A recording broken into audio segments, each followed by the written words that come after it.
Si on a participé à un crime contre l'humanité, on ne peut pas être célébré dans l'espace public. On ne peut pas l'être. Mais quand vous en prenez à Charles de Gaulle, est-ce que vous ne poussez pas le bouchon un petit peu loin? Écoutez, moi je vois Charles de Gaulle avec mon regard d'africaine. Hein. Oui. Donc la France peut tout à fait décider de le considérer comme un héros. Ah oui, la France libre. Voilà, la France peut considérer... Oui, la France libre dont la capitale était Brazzaville peut tout à fait donc décider de le considérer comme un héros. Il n'en demeure pas moins qu'il est à l'origine d'un grand nombre de crimes aussi. Et c'est important de préciser à quels endroits la société est aujourd'hui divisée. Nous sommes à la veille d'une longue guerre menée par la France aux indépendantistes. Une guerre qui n'osera jamais dire son nom. Un demi-siècle plus tard, cette guerre de libération perdue, au bilan lourd de plusieurs dizaines de milliers de victimes, demeure cachée, sans images et partiellement classée secret défense, puisqu'officiellement, il ne s'est rien passé au Cameroun. Nous nous rendons dans un village isolé du sud-ouest de la France pour rencontrer Max Bardet. Cet ancien soldat français a été envoyé au Cameroun entre 1962 et 1964 dans la région des Bamileke. Max Bardet parle des atrocités qu'il a vues. Les hommes, ils devaient les achever, et les femmes, ils les achevaient pas. Ils les laissaient mourir comme ça. Max Bardet était accompagné d'un officier de l'armée française. Ce que voulait voir cet officier qui était avec moi, c'était qu'il n'y ait surtout pas de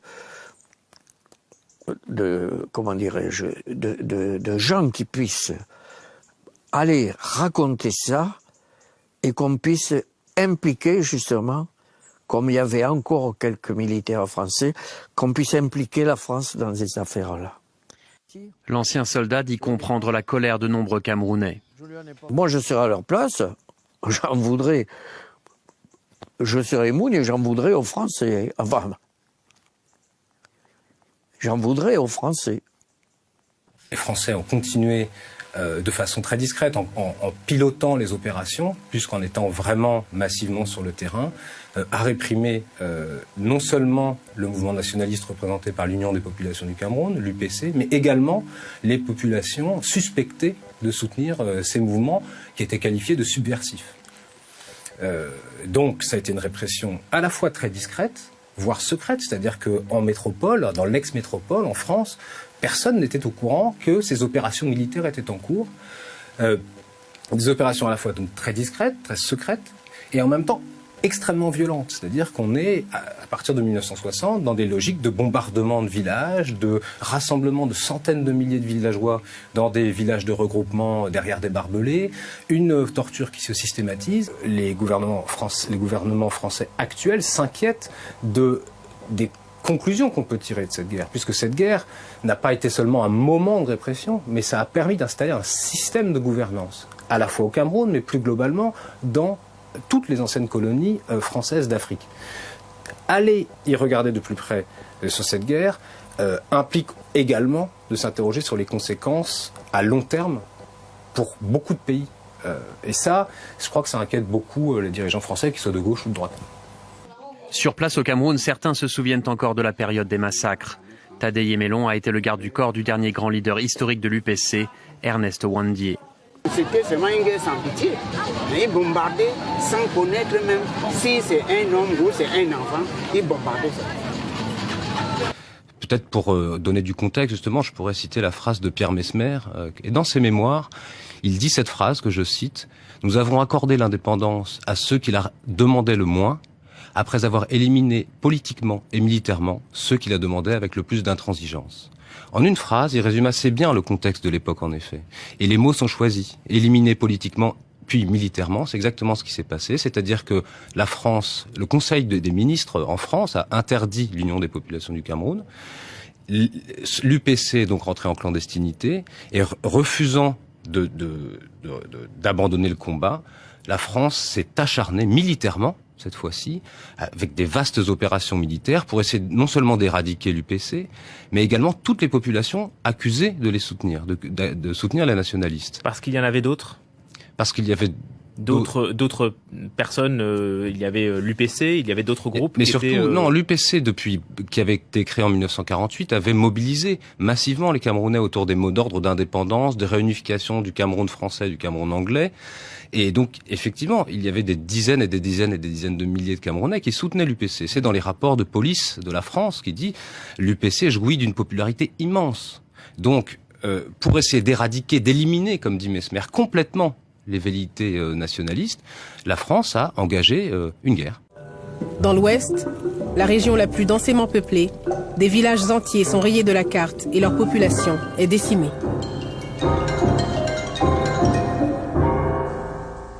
Même après l'indépendance, même après 60, ils ont toujours bombardé.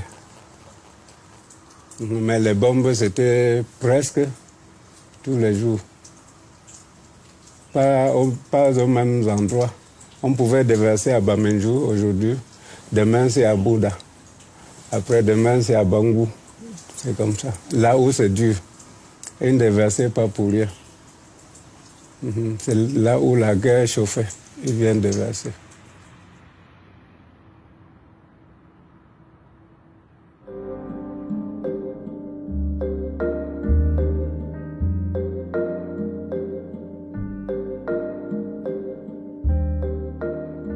C'est là que les maquis commencent véritablement aussi à l'ouest du pays.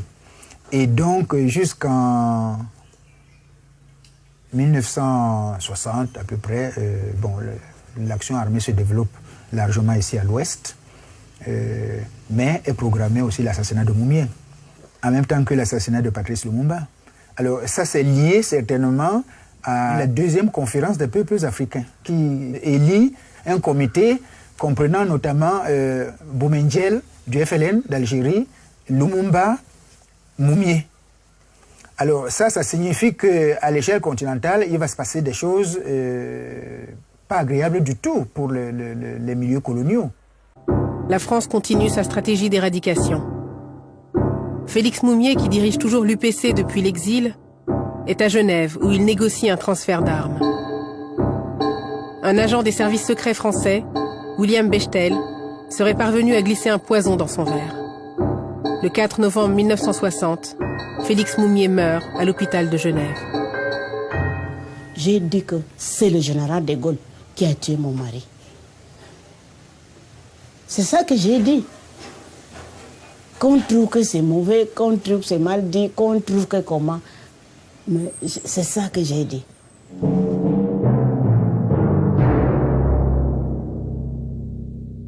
On a toute une série d'opérations qui vont du ratissage et du bouclage dans les années 60, en 1960, février 60, mars 60, mars 60 encore une fois, avec des noms comme Charlie, Echo, Épervier, Martinet, Gold, Juliette, etc. Il y a des opérations tant terrestres que par aviation.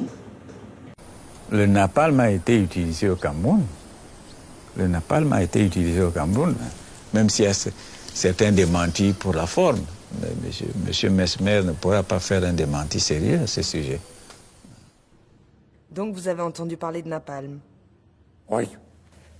C'est pas important.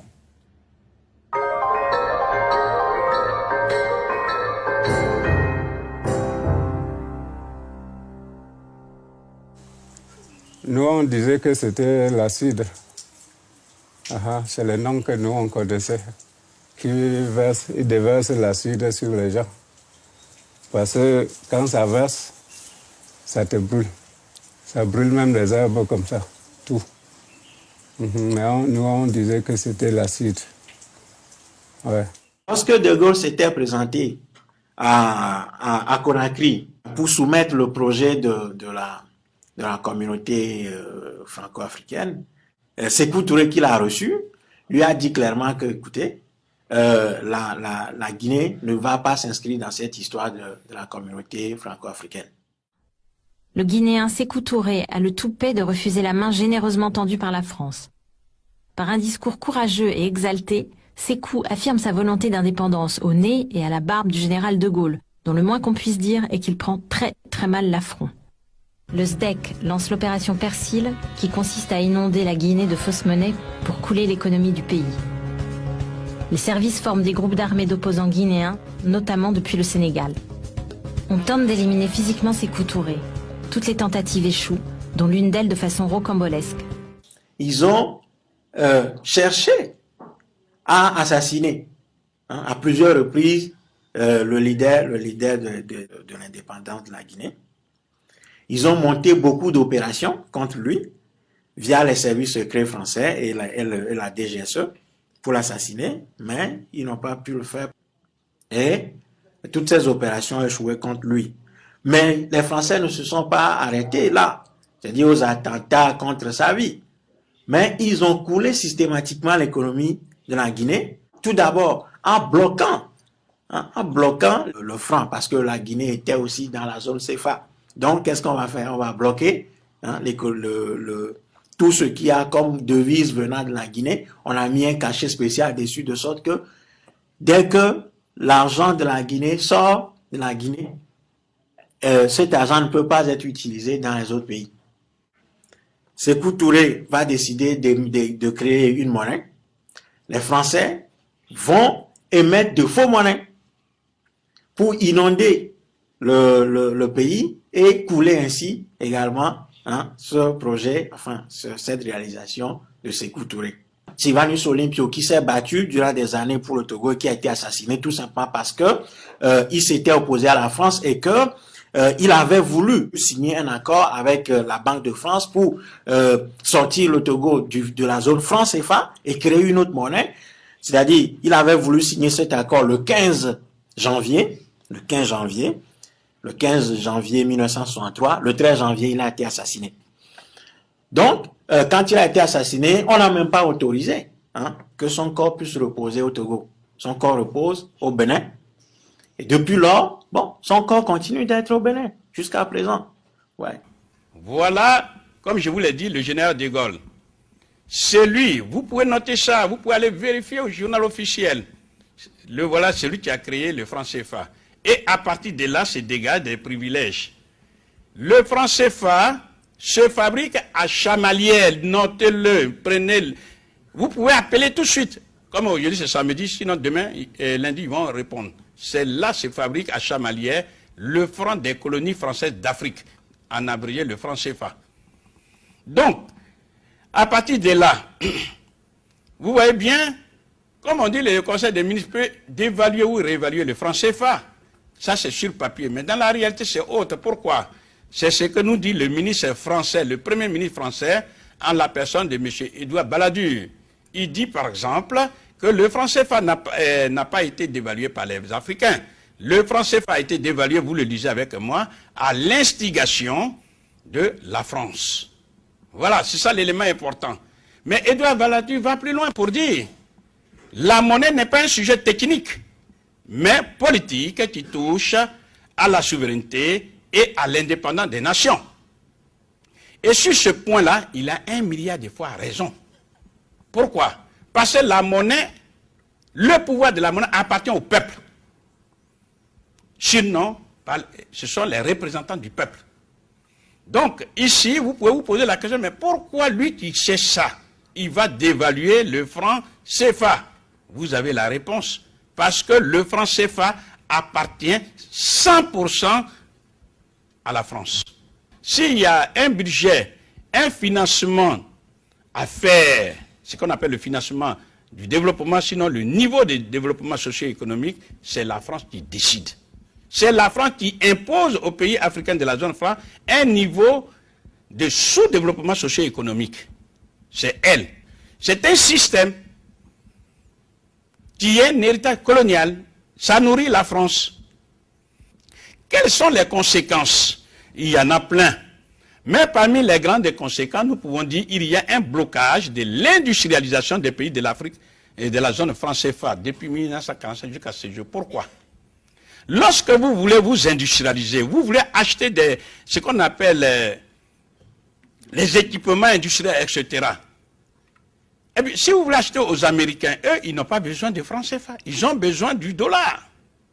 On est d'accord? Alors, pour mémoire, comme le milieu est toujours hétérogène, on appelle devise toutes les monnaies du monde, sauf la monnaie du pays. Ça va? C'est ça qu'on appelle devise.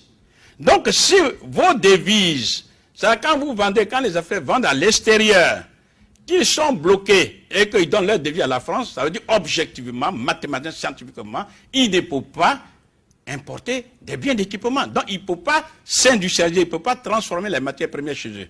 Et comme ils ne peuvent pas s'industrialiser, eh bien, tout naturellement, ils restent dans la pauvreté.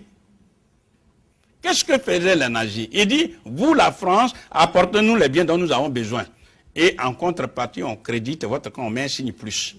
Voilà ce que nous dit M. Jean Boissonnat, brillant et journaliste, mais il n'est pas cité ici en tant que tel. Il est cité parce qu'il est membre du comité monétaire de la Banque de France. Regardez ce qu'il dit. Il dit, la zone franc a permis à la France de se fournir en certaines matières premières sans débourser de devises. Ça dit, ne paye pas. Pour mémoire, lorsque le Ghana va à la France est obligée de puiser dans ses réserves des devises pour payer le Ghana. Si la France veut achète des biens, par exemple, au Nigeria, ou du moins à tous les autres pays du monde, qui ne sont pas membres de la zone franc, elle prend les devises et elle les paye.